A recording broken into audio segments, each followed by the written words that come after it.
좋으신 하나님의 은혜가 여러분과 여러분의 가정에 함께 하시기를 주의 이름으로 축원드립니다. 옆에 계신 분의 인사, 옆에 계셔주셔서 감사합니다. 반갑습니다. 안녕하세요.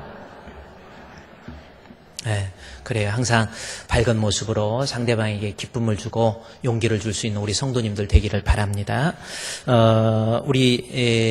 오늘은요, 우리 현수막에 걸려있죠? 뭡니까? 선교, 비전, 선언 예배라고 하는 시간입니다. 그래서 선교 비전을 위한 예배 시간으로 지키고 있다라는 거죠. 저 단어를 만드는데도 생각을 많이 했어요. 선교, 비전, 선언 예배. 이게 무슨 뜻인가라는 겁니다. 이 말은 나도 하나님 앞에 선교에 대한 그러한 마음을 혹은 비전을 가지고 있습니다라고 하는 것을 우리 성도들과 하나님 앞에 선언하는 그러한 예배라고 하는 겁니다. 우리 헌신 예배하면 우리 주님 앞에 저도 헌신하겠습니다라고 하는 것을 선언하고 다짐하는 시간인 것처럼 이 선교 비전 선언 예배 한번 따라할까요? 시작. 네, 그렇습니다. 내가 이 땅에 살면서 내 믿음 관리하기에 급급할 것이 아니라 그래요. 겨우 교회 나와주는 거 그런 거 말고 나도 이 땅에 살면서 나를 위해서 십자가에 못 박혀 죽으신 우리 주님 영광을 위해서 선교를 위해서 혹은 전도를 위해서 나도 목숨 바치고 그렇게 목숨은 아니더라도 나는 이 땅에 살면서 선교하다가 하나님 앞에 갔을 때에 인정받는 사람이 되겠습니다 라고 하는 것을 다짐하는 것이 선교 비전 선언 예배입니다. 성도가 건강하려면 나 예수 믿고 끝나는 게 아니에요. 예수 믿고 여러분 예수 믿는 것이 무엇인가에 대해서 예수 믿고 내가 죽어서 구원받는다. 이것이 신앙입니까? 아니지요. 예수 믿고 내가 죽어서 구원받는 미래에 되어질 구원만 생각하는 것이 믿음이 아닙니다. 내가 예수를 믿는다고 한다고 하면 그 예수 믿는 그 믿음이 있다고 한다면 내가 이 땅에 살면서 나를 위해서 구원해 주신 주님의 은혜를 위해서 나도 선교하고 전도하다 그렇게 가는 것이 인생입니다. 조금 힘들어도 어려워도 선교합시다 전도합시다 같이 참여하는 거예요. 그래야 내가 건강한 성도라니까요. 우리 힘든데 몽골에 왜 교회를 짓느냐, 태국에는 왜 교회를 짓느냐, 필리핀에 왜 교회 짓느냐, 그거 아니에요. 정말 건강한 성도라고 한다면요, 이 땅에 살면서 내가 좀 어려워도 힘들어도 돈이 좀 없어도 또 피곤해도 선교라고 하면 만사 제껴놓고 감당할 줄 아는 사람, 그게 진짜 건강한 성도라니까요. 성경에 나와 있는 겁니다. 어제도 제가 우리 교회에서 바자회 하는데 정말 사람들 많이 와서 같이 그래요. 같이 물건도 구입하고. 그런데 그것을 위해서 준비하는 성도들 보세요. 그 물건을 음식을 또 준비하기 위해서 몇 주 전부터 또 물건을 준비하기 위해서 여기저기 동분서주하면서 그렇게 감당하고 있는 우리 성도들의 모습. 어떤 사람은요, 그걸 왜 해? 나 피곤해. 나는 여러분 그게 절대로 건강한 게 아니라니까요. 내가 영적으로 하나님 앞에 내 신앙이 하나님 앞에 갔을 때 건강한 성도인지 아닌지, 그것이 선교라고 하는 내 비전을 얼마만큼 가지고 있는지 그걸 보면 알 수 있는 거예요. 여기 땅끝까지 이르러 내 증인이 되리라 하시고 이 말씀을 마치시고 그들이 보는 가운데 올려져서 구름이 그를 가려 보이지 않게 했다. 올라가실 때에 하나님의 승천이 나오죠. 우리 예수님의 승천이 나옵니다. 그리고 너희들이 본 그대로 다시 오리라. 이게 무슨 뜻입니까? 왜 이 말씀이 여기에 기록되어 있습니까? 증인되라고 하면서 선교하고 전도하라고 하면서 왜 예수님의 승천이 기록되어 있냐는 거예요. 그러면서 다시 오겠다라고 하는 말씀을 합니다. 이것은 무슨 뜻입니까? 내가 주님 앞에 심판대에 섰을 때 정말 하나님이 크게 다루시는 부분이 내가 얼마만큼 이 땅에 살면서 이 그리스도의 복음을 위해서 선교하고 전도했는지 그거 다시 시험하겠다라는 뜻이 주님의 이 부활 승천의 모습으로 우리에게 그려지고 있다라는 겁니다. 진짜 목사라고 한다면요, 우리 성도들을 건강하게 코디네이션을 할 줄 알아야 돼요. 진짜 좋은 목사는 뭡니까? 성도로 하여금 이 땅에 살면서 그리스도에 대한 확고한 믿음을 가지고 선교의 비전을 가지고 선교, 전도 그거 하다가 주님 앞에 갔을 때 인정받아야지요. 여러분은 지금 어떻습니까? 그래서 제가 6월 첫 주잖아요. 성도들은 종종 목회자로 하여금 하나님 말씀을 통해서 내려놓을 수 없는 것이 선교예요. 힘들어도 어려워도 가야 되는 것이 선교의 길입니다. 누구는 힘 안 듭니까? 제가 오직하면 성도들 힘든 것을 알고 5,000원의 기적, 커피 한 잔에 한 생명. 그래요. 요즘에는 아메리카노 같은 거 요즘 커피 가면 5,500원, 6,000원, 7,000원도 있어요. 야, 커피값이 왜 이렇게 비싼지 모르겠어요. 커피 한 잔 전략하면 아프리카에서 정말 한 생명이 한 달을 산다니까요. 5,000원 전략해서. 그래서 우리 성도들한테 힘들지만 우리 커피 한 잔 전략하자. 그래서 선교하자. 그것이 5,000원의 기적, 커피 한 잔에 한 생명이잖아요. 목회자가 성도가 힘든 거 모르는 거 아니에요. 그래도 선교하게 해서 주님 앞에 갔을 때 인정받아야지요. 여러분, 이 선교 비전 선언 예배를 통해서 우리가 건강한 성도답게 나도 복음 전도하는 것, 선교하는 것, 거기에 대한 여러분 비전을 좀 가지시기를 주의 이름으로 축원드립니다.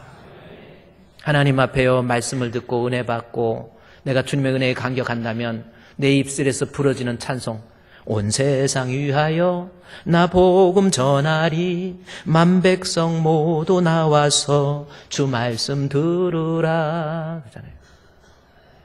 그래요. 죽어가는 영혼, 빛의 사자들은 죽어가는 영혼, 여러분 복음만 있겠습니까? 이번에 헝가리에서 헝가리 가가지고 여행 갔던 분들 지금 35명인가요? 타서 그 중에서 살아남은 사람이 몇 명이나 됩니까? 큰 배로 밀어붙이니까 7초 만에 배가 침몰해서 물에다 가려니까 살아날 시간도 없었을 것 같아요. 그런데도 그 중에서 살아난 사람이 7명이나 됩니다. 그래서 어떻게 살아났는가 했더니 어느 옆에 있던 배에서 이 구명보트 던져준 거예요. 그거 잡고 나온 거예요. 정말 여러분이 믿음이 있다고 한다면 여러분 물에 빠져 죽는 사람 그냥 밀고 갈 거예요? 나 빨리 여행 가야 되니까, 나 빨리 운전해야 되니까 빨리 간다 해갖고 그냥 밀고 갈 겁니까? 그냥 보고 가만히 있을 겁니까? 생각해 보세요, 영적으로. 우리는요, 내가 하나님 앞에 건강하다면 이 선교에 대한 비전은 반드시 가지고 있어야 돼요. 어려워도 힘들어도. 우리 교회도요, 정말 아무것도 없는, 재산이 뭐가 있었어요. 이곳에 이사 올 때 엄청난 돈 들었습니다. 100억이 넘는 돈이 들었잖아요. 이거 어떻게 감당했어요?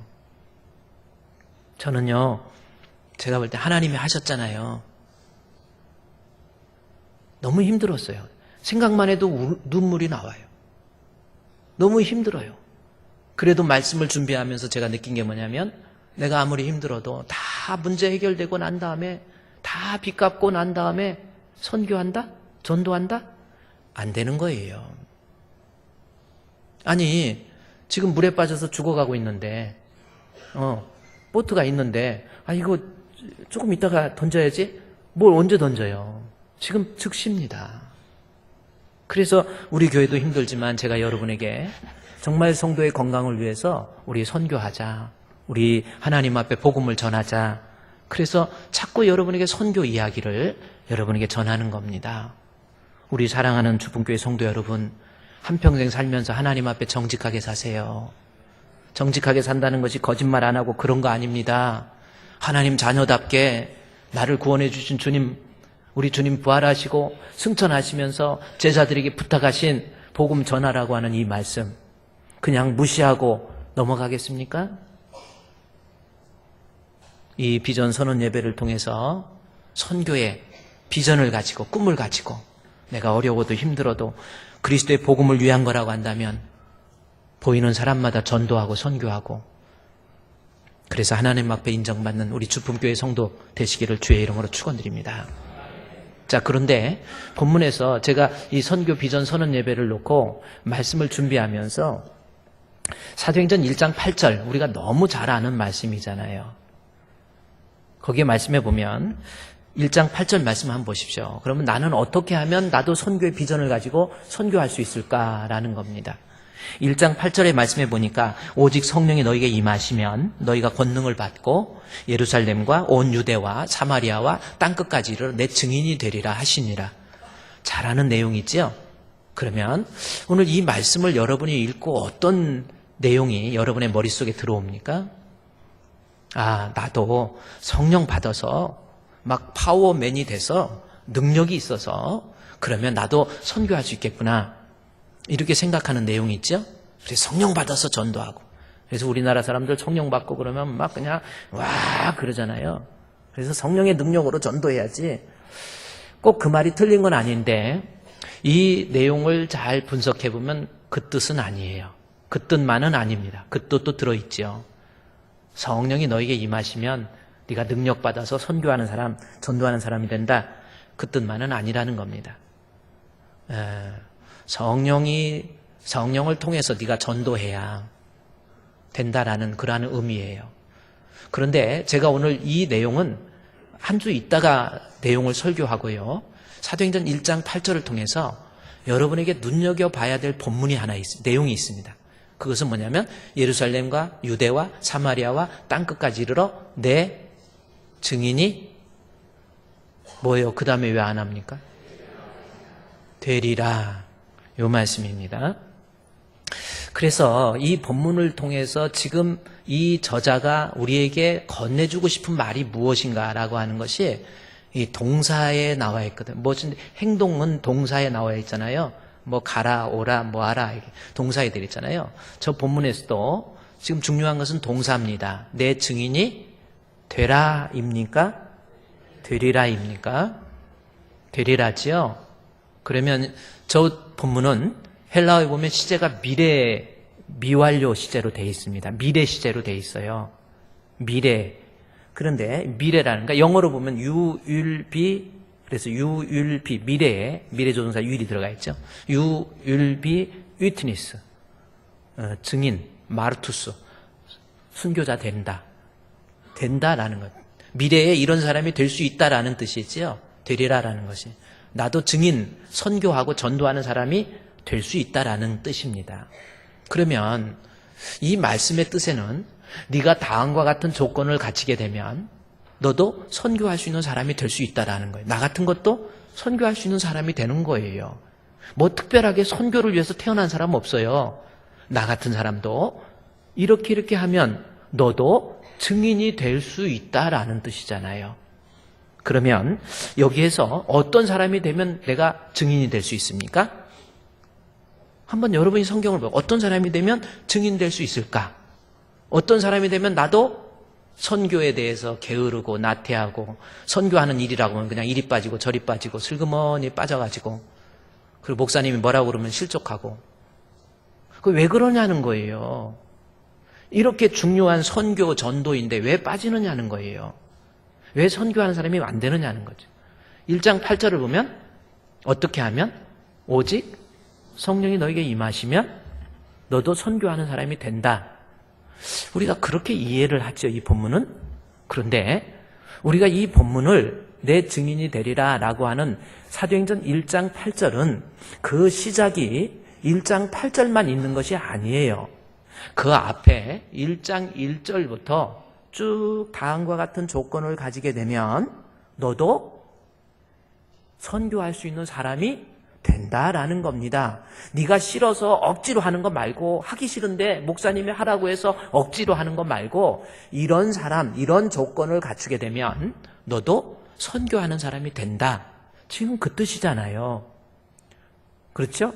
내 증인이 되리라. 왜 1장 8절만 생각합니까? 그래서 1장 1절부터 그 조건을 살펴봐야 됩니다. 그러면 사도행전 1장 1절부터 우리가 성경을 한번 공부해 봅시다. 자, 어떤 사람이 선교의 증인, 즉 기뻐하면서 내가 복음 전하는 일, 선교하는 일이라고 한다면 바자회에도 열심히 준비하고 기도하고 또 뭐 어디 가서 교회 짓는다 그러면 가서 열심히 참석도 하고 뭐 이런 모습들, 그렇게 선교, 그리고 옆에 있는 사람 만나기만 하면 저 사람 내가 어떻게 전도할까 이런 거 생각하고, 이런 하나님 앞에 선교의 비전을 가지고 있는 사람이 되려면 1장 1절부터 나와 있어요. 그러면 1장 1절부터 제가 내용을 보니까 1장 1절부터 3절까지의 하나의 조건, 이런 모습을 가지고 있어야 네가 선교할 수 있다. 그거 하나 있고요. 그 다음에 4절부터 5절, 6절, 7절까지에 보면 또 하나의 내용이 있습니다. 그것이 8절까지 물려있지요. 거기에서 또 하나 이런 조건을 가지고 있으면 너도 선교의 사람이 될 수 있다라는 것을 우리에게 설명해 주고 있는 겁니다. 자, 그러면 성경을 보세요. 그러면 첫 번째 1장 1절부터 3절에 있는 말씀을 통해서 지금 이 성경의 저자는 네가 선교의 사람이 되어야 되는데, 그래야 하나님 앞에 심판대 앞에 섰을 때 주님 다시 오실 때 인정받는 사람이 되는데, 그러기 위해서는 1장 1절, 2절, 3절의 말씀을 먼저 이해하라는 뜻이에요. 그러면 여러분이 성경을 한번 보십시오. 1장 1절부터 볼까요? 자, 무슨 뜻인지 제가 한번 읽어드릴게. 여기에서 지금 저자가 뭘 말하고 싶었는지 이런 조건을 갖추라는 거거든요. 1장 1절에 데오빌로여, 내가 먼저 쓴 글에는 무릇 예수께서 행하시며 가르치시기를 시작하심부터 그가 택하신 사도들에게 성령으로 명하시고 승천하신 날까지의 일을 기록하였노라. 뭐 요 말씀이 있습니다. 그러면서 그가 고난 받으신 후에 또한 그들에게 확실한 많은 증거로 친히 살아계심을 나타내다 40일 동안 그들에게 보이시며 하나님의 나라의 일을 말씀하셨다. 요 말씀이 있죠. 그러면 1절, 2절, 3절 우리 한번 성경을 한번 깊이 있게 한번 생각을 해봅시다. 그러면 1절, 2절, 3절을 통해서 지금 저자는 이러한 조건을 갖춰야 네가 복음을 전도할 수 있는, 네가 기쁨으로 감당할 수 있는 그런 사람이 될 수 있다라는 거거든요. 그러면 어떤 내용인지 다시 보세요. 자, 1장 1절부터 이제 봅니다. 데오빌로여, 내가 먼저 쓴 글에. 자, 여기에 보면 누가 등장합니까? 누가예요? 등장해요? 신분이 확실해야 돼. 예, 엉뚱하게 어지부지 하면 안 돼요. 다 CCTV 찍혀가지고 문 열라고 온 거 다 알아. 그러니까 확실하게 얘기하세요. 누가 등장합니까? 데오빌로요. 자, 성경에 왜 데오빌로를 이 저자가 기록했을까라는 거, 그거부터 알아내야 됩니다. 그러면 데오빌로가 누구인가에 대해서 일반 세계사나 고대 역사에 보면, 기독교 초기 교회사에 봐도 데오빌로라는 인물에 대해서 어떤 프로필을 기록해 놓고 있지를 않습니다. 단지 성경에 데오빌로 이렇게 나와 있어요. 그런데 데오빌로요 이렇게만 기록되어 있습니다. 그러면 성경을 이해하는 데 있어서 이 문자를 통해서 우리가 이해해야 되는 부분이 있고요. 그렇죠? 그래서 그것을 문맥이라고 그럽니다. 성경을 이해하려면 문자에 대한 이해가 있어야 되고, 그 다음에 역사에 대한 배경, 사맥의 이해가 있어야 되고, 그 다음에 영적인 배경, 영맥의 이해가 있어서 문맥과 영맥과 사맥의 입체적인 조명 속에서 저자가 말하고자 하는 것을 찾아내야 그것이 진짜 성경 해석이 되는 거거든요. 자, 그런데 데오빌로 나와 있는 것이 더 이상 없어요. 그러면 문자적으로 한번 이해를 해보면 데오빌로 했는데 그 문자를 보면 어떤 의미냐면, 이 사람은 유대인은 아니구나. 왜냐하면 로마식 이름이거든요. 그래서 로마인인가 보다, 이방인이구나. 그것까지 데오빌로를 통해서 알 수 있습니다. 자, 그런데 그 이상 또 데오빌로에 대해서 알 수 있는 것이 또 뭐가 있나 했더니, 이름을 가만히 들여다보니까 데오빌로, 헬라어 원문에 보니까 호 데오빌레 그렇게 기록되어 있습니다. 호 데오필레 이렇게 기록되어 있어요. 여기서 호라고 하는 것은 여기 앞에 호 W 같이 생긴 거 있죠? W에다가 세 눈깔 짜게 해놓은 거 있잖아요. 이렇게 세 눈깔처럼 이렇게 해놨잖아요. 그게 뭐냐면 여기서 이제 원래 오 장음 오인데 저 세 눈깔이 있으면 호로 읽습니다. 그래서 호 데오빌레, 이것은 관사예요. 관사, 정관사인데 역격입니다. 역격을, 명사 앞에 역격을 집어넣어. 혹은 우리가 전치사에 영어로 보면 to 누구에게, to you, 당신에게 해피 버스데이 투 유 그러잖아요. 당신 생일을 축하합니다. 투 그런 투의 의미가 있어요. 그러면 호 데우빌레 하면은 데우빌로에게라는 겁니다. 근데 우리말로 데우빌로여 그렇게 번역됐죠. 그러니까 데우빌로에게 편지를 하는 거예요. 그러면 문자로 봤더니 데우빌로가 헬라어 원문에 보니까 무슨 뜻인가 했더니 합성어더라는 겁니다. 무슨 뜻인가 봤더니 데오스 플러스 필레오라고 하는 데오스 플러스 필로스라고 하는 단어예요. 데오스는 무슨 뜻이냐면 데오스는 여러분이 잘 알죠? 헬라어 이 정도는 이해하죠? 뭐예요? 하나님이라는 뜻입니다. 데오스 하나님. 그래서 세타 해가지고 세타만 해놓은 거예요. 데오스가 뭐예요? 하나님. 데오스 한번 해봅시다. 하나님이라는 겁니다. 그런데 데오스 플러스 필로스라는 단어의 합성어가 데오빌레예요. 그럼 필로스는 뭔가라는 겁니다. 헬라어에 필이 들어가면 좋아한다, 사랑한다라는 뜻입니다. 그래서 아델피아라는 것은 형제라는 뜻이에요. 그래서 미국의 필라델피아 있죠? 필아델피아입니다. 그것은 형제사랑이라는 뜻이 필라델피아입니다. 그래서요, 이 데오필로스라고 하는, 데오스필로스라고 하는, 이것이 데오필레 역격이기 때문에 끝에가 에로 바뀐 거예요. 그래서 데오스필로스, 무슨 뜻이냐면 결국 하나님을 사랑한다라는 뜻입니다. 그러면 왜 이렇게 데오빌로가 중요한지, 자, 지금 데오빌로에게 이렇게 썼는데, 데오빌로는 이방인. 그리고 데오빌로의 뜻은 하나님을 사랑하는 자. 그러니까 우리가 생각할 수 있는 것이 데오빌로는 이방 사람인데 유대인도 아닌 이방 사람이 이때 당시 예수 그리스도를 믿는 자는 죽이고 막 핍박하는 그 시대인데도 불구하고 이방 사람으로서 예수님을 믿고 있는 사람, 그러니까 하나님 사랑하는 사람이라는 이름까지. 그래서 데오빌로라는 이름이 실제적으로 저 사람의 이름이라기보다는 다른 유대인들이 이 저자가 볼 때 또는 다른 사도들이 볼 때 저 사람은 이방인인데 저 사람은 로마 사람인데 그럼에도 불구하고 하나님을 사랑하는 사람이야 해서 이름 자체를 태어날 때 부모가 지어준 이름이라기보다는 하나의 호칭으로서 불러지는 이름으로서 데오빌로라는 이름을 기록했구나라는 것을 알 수 있습니다. 그러니까 이 사람 대단하죠. 데오빌로. 그래서 하나님을 이방인인데도 불구하고 사랑했던 사람. 여기까지 우리가 문자로 이해할 수 있습니다. 그러면 여기까지 문자로 이해했다고 문제가 해결되나요? 더 이상 데오빌로에 대해서 그러면 왜 이 사도행전의 저자는 데오빌로 이방 사람인데 하나님을 사랑하는 믿음을 가지고 있는 사람에게 편지를 한 거거든요. 더 이상 뭐가 해석이 될 수 있는 내용이 없잖아요. 그런데 그 다음에 바로 보십시오. 1장 1절에 보면 데오빌로요 하면서 뭐라고 나와요? 내가 먼저 쓴 글에는 해가지고 내가 먼저 쓴 글 이렇게 나옵니다. 그러면 여기서 내가가 누구예요? 내가가 누굽니까? 사도행전의 저자가 누구예요? 그래, 사도행전을 누가 썼습니까? 밥이 아니라 답을 가르쳐주고 답은 3이다. 답이 뭐냐 물어보는 거예요.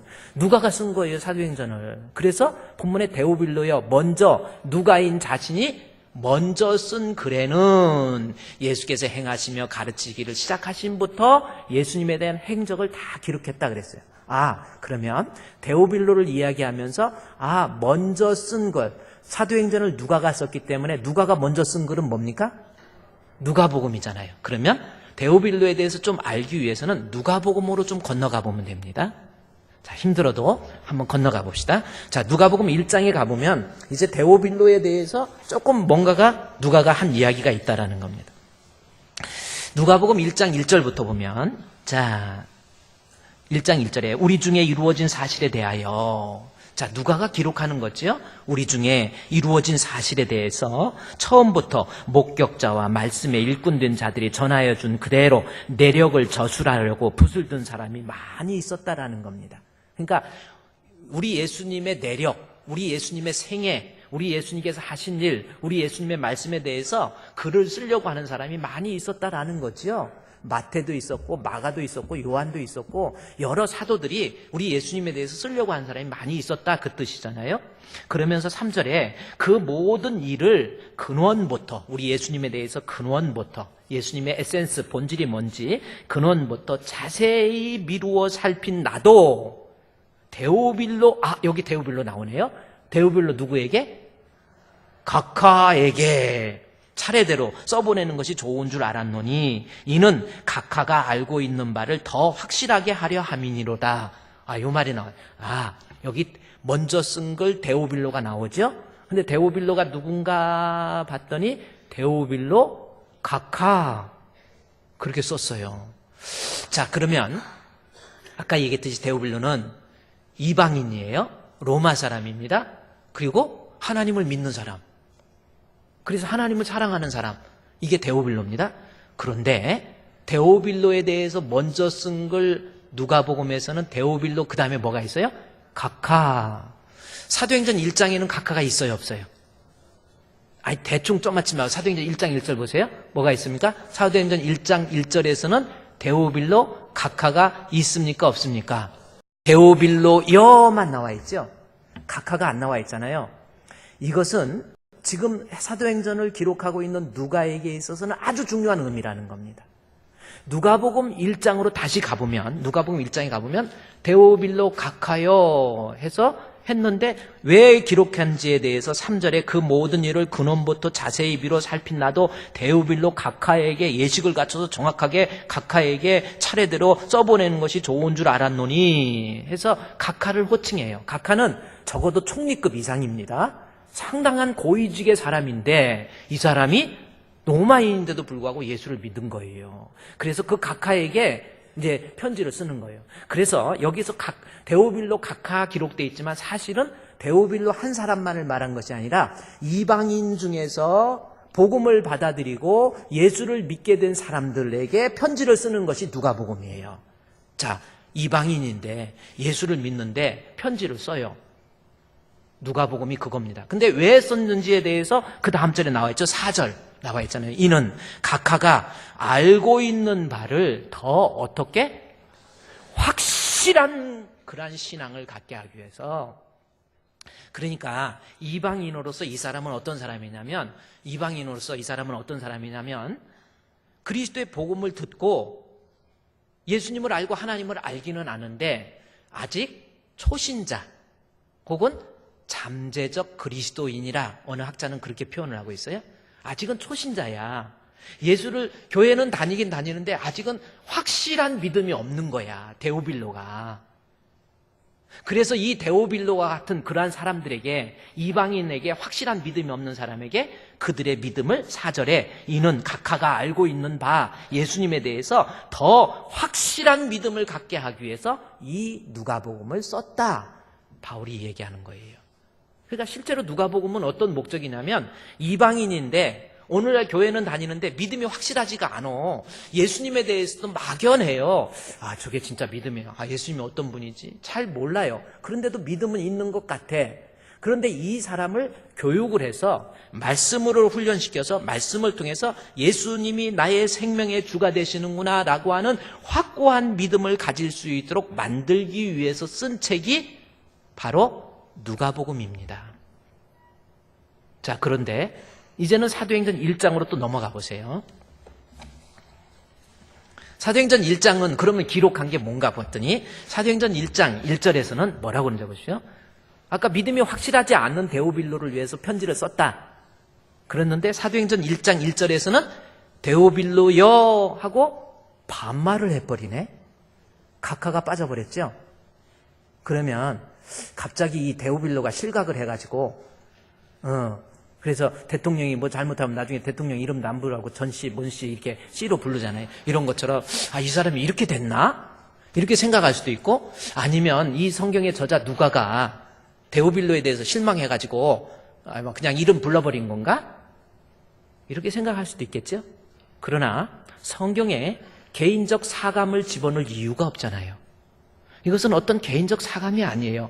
분명히 각하라는 이름을 격식을 갖춰서 누가복음에서는 각하여 하고 당신의 믿음을 확실하게 하기 위해서 이 글을 쓰겠습니다. 이랬는데 누가복음에서는 데오빌로여 하고 아주 친근하게 형제여 하고 써준 거예요. 그러면 거기엔 분명히 이유가 있다라는 겁니다. 자, 그러면 여기에서 그 이유를 알기 위해서 유대인들이 가지고 있는 사상적 흐름, 그거에 대해서 이해를 해야 됩니다. 유대인들은 공동체 의식이 아주 강해요. 우리 식구, 우리 형제, 우리 교회, 우리 믿는 사람들 해서 그 의식이 상당히 강합니다. 그래서 여러분도 우리 식구에 대한 의식이 강하죠? 그런 것처럼. 그래서 여기에서 데오빌로여 한 것은 뭐냐면 이제는 이 데오빌로라는 사람이 초신자, 그냥 눈 감고 말씀도 안 듣고 처음에 그냥 예배 시간에 졸고 뭐 이렇게 인기만 하는 것이 아니라 그런 초신자였는데 시간이 흐르면서 데오빌로가 기독교라고 하는 하나의 커뮤니티, 공동체 속에 깊숙이 들어와서 이제는 어느덧 그리스도 안에서 한 형제 자매 되어서 서로가 이름을 부를 만큼 형님 하고 이렇게 이름을 부를 만큼 아주 친근한 관계가 되어 있다라는 거예요. 그래서 각하가 빠진 겁니다. 예를 들어서 저도 우리 광명이니까 광명 기독교 연합회 우리 강문종 목사님이 계세요. 강문종 목사님이 저하고 5살 차이가 납니다. 그래서 처음에 만날 때는 강문종 목사님 그렇게 불렀어요. 그러다가 시간이 조금씩 친해지니까 강 목사님으로 바뀌더라고요. 그 다음에 이제 조금 더 친해지니까 목사님 하고 바뀌어요. 요즘에는 형 그렇게 되더라는 겁니다. 지금 데오빌로가 시간이 가면서 데오빌로에 대한 누가가 데오빌로에 대해서 그야말로 형님, 형 다시 말해서 기독교 공동체에 깊이 들어왔다는 건 뭡니까? 이제 예수님에 대해서 누가복음에서는 확실히 몰랐잖아요. 확실한 믿음이 없었잖아요. 그저 막연하게 예수님 믿으면 좋다더라 이런 식으로 생각했다가 누가가 쓴 책에 의해서 하나님 말씀으로 교육을 받고 누가를 통해서 말씀을 깨닫고 은혜 받고 보니까 예수님은 나의 생명의 주가 되시는구나. 이래서 우리가 예수를 믿어야 되겠구나. 예수 믿어야 정말 천국 가는구나 라는 것을 그가 깨닫고 이제는 각하라는 신분 이런 것 저런 것 다 내려놓고 내가 로마에 있어서 주어지는 모든 이득권을 다 잃어버린다 할지라도 나는 기독교의 공동체에 깊숙이 들어가서 하나님 사랑하고 예수님 믿을 거야 라고 하는 내용이 각하가 빠져있는 이 내용을 통해서 알 수 있다는 거예요. 왜냐하면 누가복음을 기록할 때는 AD 62년입니다. 서기 62년이에요. 그런데 사도행전을 기록할 때는 언제인가라는 겁니다.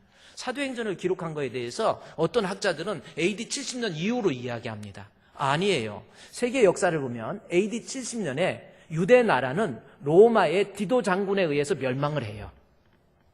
그리고 67년 후반부터 유대인들에게 로마의 핍박으로 인해서 유대인들이 로마에 대한 악감정이 극도로 달한 때입니다. 따라서 이 사도행전을 읽어보면 70년 이후에 기록했다고 한다면 로마에 대한 악감정이 묻어나오게 돼 있거든요.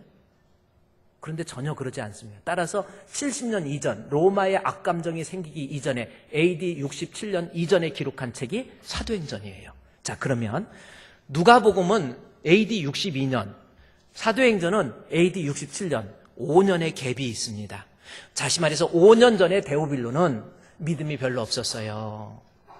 그러나 확실한 믿음 없이 막연하게 잠재적 그리스도인이 돼서 나도 하나님 사랑하고 싶고 교회 다니고 싶고 이런 정도였습니다. 그러나 1년, 2년, 3년, 4년, 약 5년 정도 흐르면서 데오빌로의 마음속에서는 하나님 말씀을 통해서 그 심령이 뜨거워지기 시작한 거예요.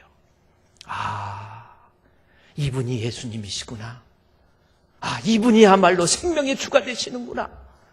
이분의 죽으심은 나를 위한 십자가의 죽으심이구나 라는 것을 데오빌로가 깨닫기 시작했습니다. 그래서 기독교 공동체에 같이 들어간 거예요. 모든 신분, 모든 지위 다 내려놓고 그리스도인, 핍박받던 그리스도인과 함께 어깨동무하면서 그들과 함께 먹고 마시면서 이제 데오빌로가 5년 만에 믿음의 확실함으로 들어섰다라는 것을 데오빌로 각하라는 말이 빠짐으로 우리가 해석할 수 있다라는 겁니다. 그러면 지금 내 증인이 되리라라고 하는 조건이 데오빌로 각하가 빠져서 데오빌로가 믿음이 확실해졌다라는 것을, 신앙의 공동체로 들어와 있다라는 것을 우리가 해석을 했는데, 보십시오. 그렇게 뜨거운 신앙의 공동체에 들어온 데오빌로에게 사도행전을 통해서 왜 데오빌로에게 편지를 쓰는지 이유를 설명해 줘요. 보세요. 1장 1절에 데오빌로여, 내가 먼저 쓴 글에 무릇 예수께서 행하시며 가르치기를 시작하신부터, 지금 누가복음의 내용입니다. 그가 택하신 사도들에게 성령으로 명하시고 승천하신 날까지의 일을 기록하였노라. 자, 누가복음에서 기록해서 데오빌로의 믿음을 확실하게 하기 위해서 한 거예요.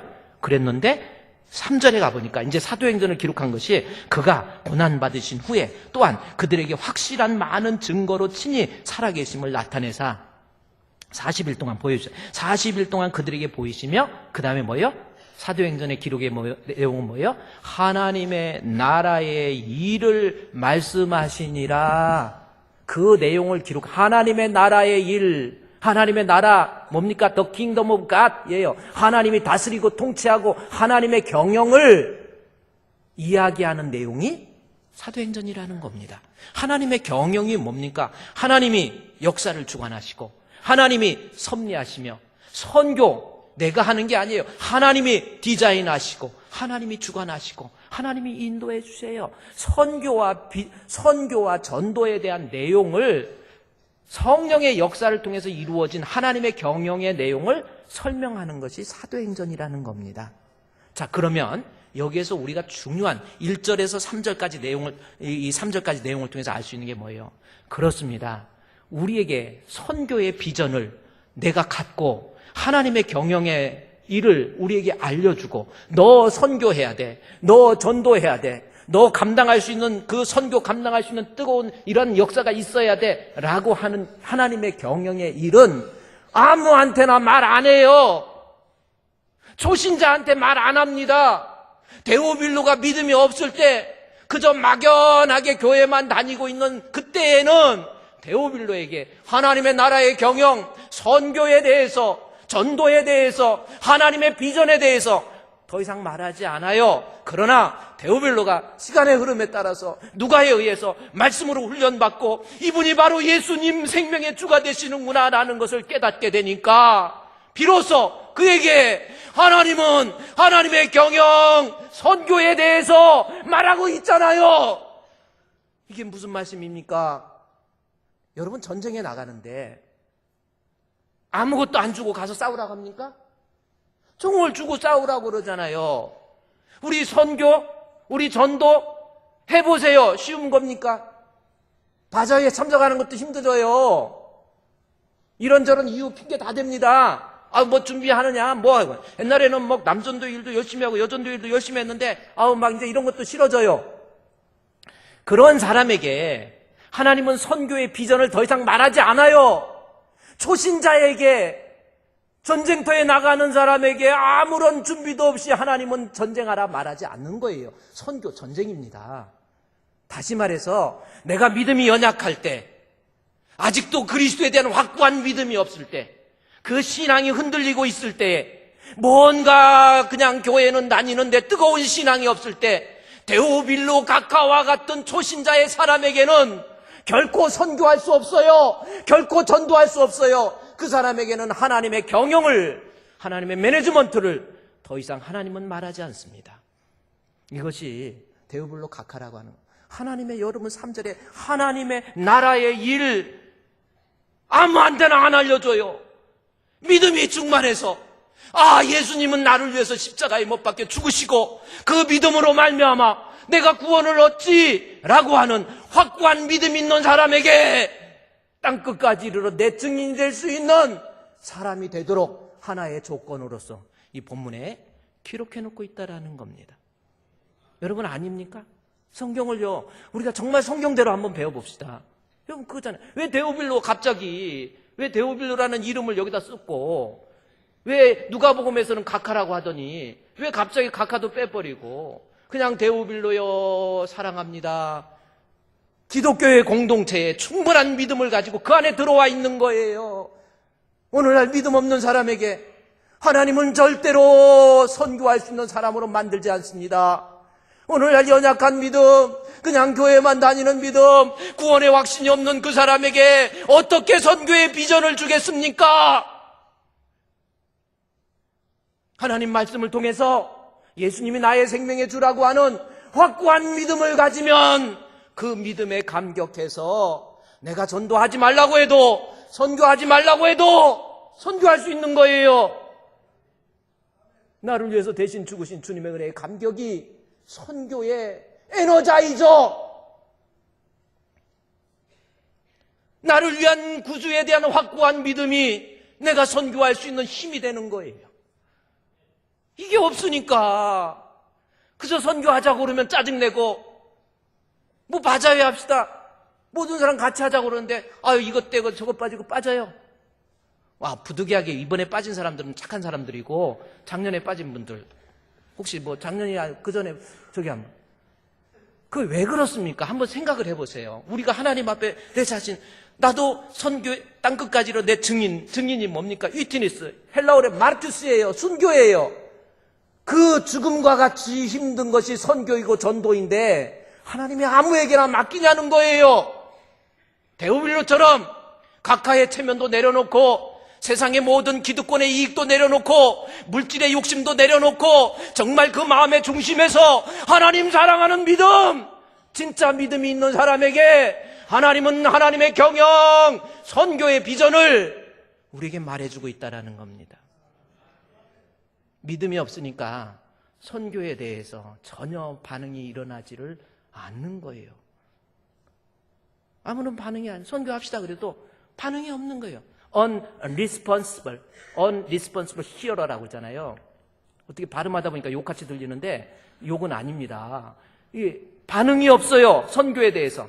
선교합시다. 5,000원의 기저금고 한번 해봅시다. 우리가 돈은 없지만 5,000원 내서 선교합시다. 아무런 반응이 없어요. unresponsible hearer잖아요. 왜 그렇습니까? 내 안에 예수 그리스도, 나의 생명의 주, 예수 믿고 천국 간다는 확고한 믿음이 아직 데오빌로 각하와처럼 그 믿음이 없기 때문에 그는 더 이상 선교에 대한 비전 가질 수 없다라는 거죠. 드디어 데오빌로가 모든 건 내려놓고 그 마음의 중심에서 우리 예수님 사랑합니다 이럴 때 하나님은 그에게 선교의 비전, 하나님의 경영을 말하고 있잖아요. 여러분은 어떻습니까? 한번 생각해 보세요. 정말 내 안에 예수님이 나의 생명의 주라고 하는 것을 믿습니까? 여러분 믿습니까? 진짜 그 믿음이 있어요? 그 믿음에 감격하면 그 사람에게 하나님의 경영, 선교의 비전, 선교의 꿈, 선교를 위한 헌신 하나님이 맡겨주신다니까요. 날 대속하신 예수께 내 생명 모두 드리니 늘 진실하게 하소서 내 구주 예수여 나 구주 위에 살리라. 정말 이 고백이 나오는 거예요.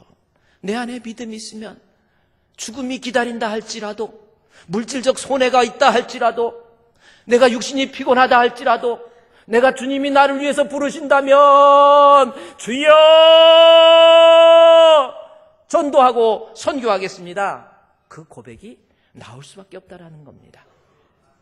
여러분, 우리 이 대한민국의 복음이 씨앗이 떨어진 지가 지금부터 약 160년 전에 토마스 선교사에 의해서 복음이 이 한반도에 들어오기 시작합니다.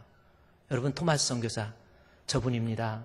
27살에 순교하셨어요. 대동강병에서 목이 잘려서 성경책 들고 왔다가 목이 잘려가지고 박춘식이라고 하는 사람에 의해서 목이 잘려서 이 목에서 흘러나오는 선혈의 피가 대동강변을 적시기 시작하고 그 적셨던 피가 오늘날 이 조선의 기독교가 만들어진 거잖아요.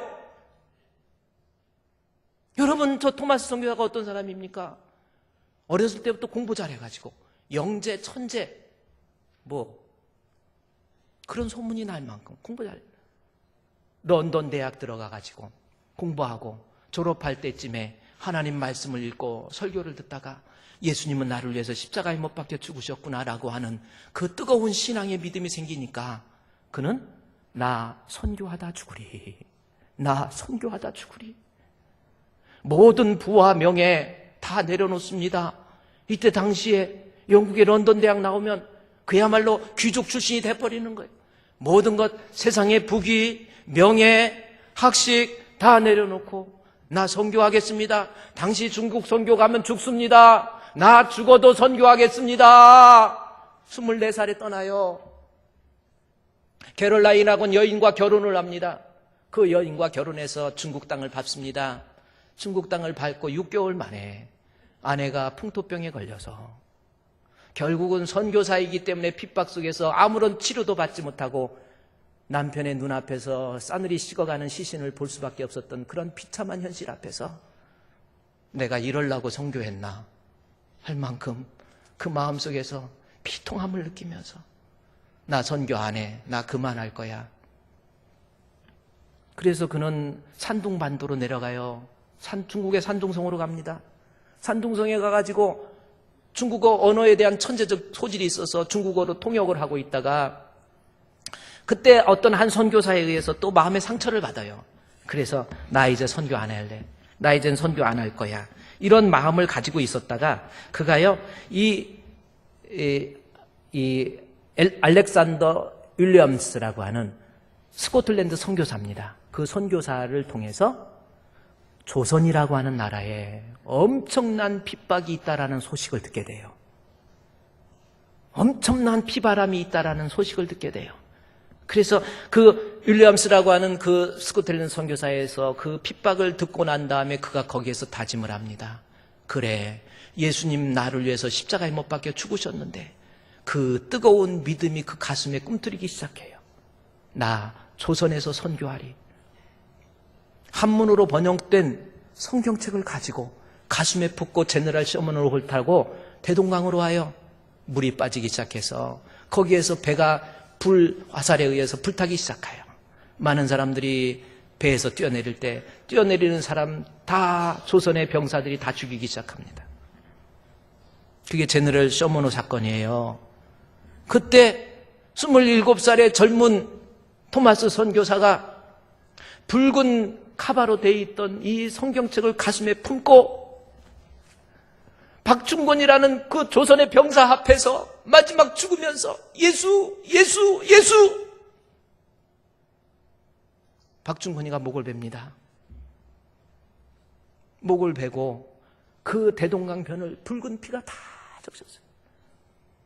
박중권이라는 조선의 병사가 도대체 저 사람은 죽으면서까지 어떻게 복음을 전도할 수 있다는 것인가? 성경책을 집어들고 와요.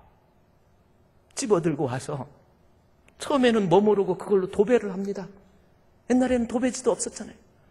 그러다가 박중권이가 그 도배된 성경책을 읽다가 예수님을 알게 되고 이제 예수님의 믿음이 생기기 시작해요. 모든 관직 내려놓고 평안도 안주교회의 장로가 됩니다. 그의 조카에 의해서 성경이 번역이 돼요, 한국말로. 그래서 1907년도 평양에 대부흥운동이 일어나고 오늘날 그 기독교가 오늘날 우리에게까지 전해지는 거예요. 토마스 선교사가 뭐가 부족합니까?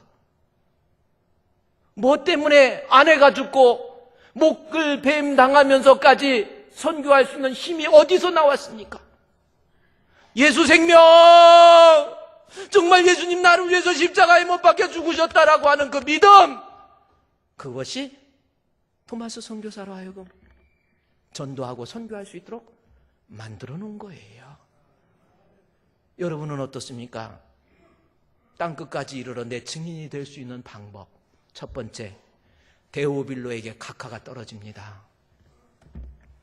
그만큼 기독교 공동체에 깊숙이 들어와요.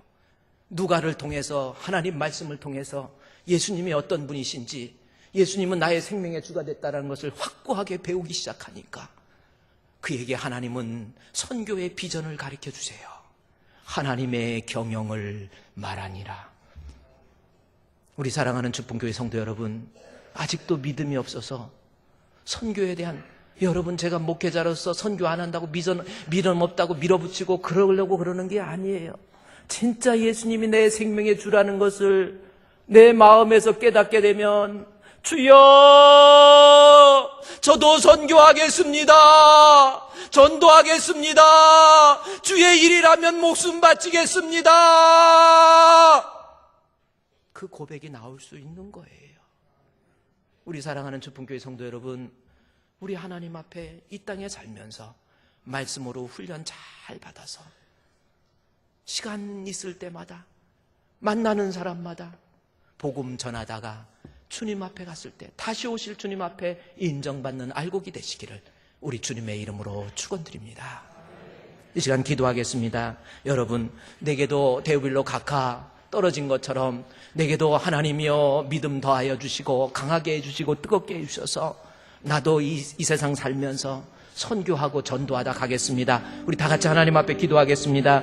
하나님 아버지, 저들을 오늘도 우리에게 불러주셔서 감사합니다. 아버지, 토마스 선교사의 그 목배임을 통해서 토마스 선교사의 선열의 피가 우리 조선의 기독교를 일으켜 세운 것처럼 아버지, 오늘날 나도 선교를 위해서 전도를 위해서 내가 수고하고 애쓰고 일하고 헌신하고 내가 하나님 앞에 시간 들이고 마음 들이고 물질 들여서 한평생 살면서 전도하다가 주님 앞에 갔을 때 인정받는 알곡 주여 성령으로 충만하게 무장시켜 주셔서 승리할 수 있는 믿음의 일꾼들이 될 수 있도록 역사에 주시옵소서. 아직도 게으르고 나태한 모습 아닙니까? 아직도 세상 것 버리지 못하고 아직도 각하의 신분을 유지하고 세상의 물질적인 모습을 취하고 있고 아직도 주님 앞에서 부끄러운 저희의 모습이 아닙니까? 하나님이여, 하나님이여, 강하고 뜨거운 믿음으로써 우리가 이제 큰 믿음 가지고 선교하다 주님 앞에 갈 수 있도록 도와주시옵소서. 예수님의 이름으로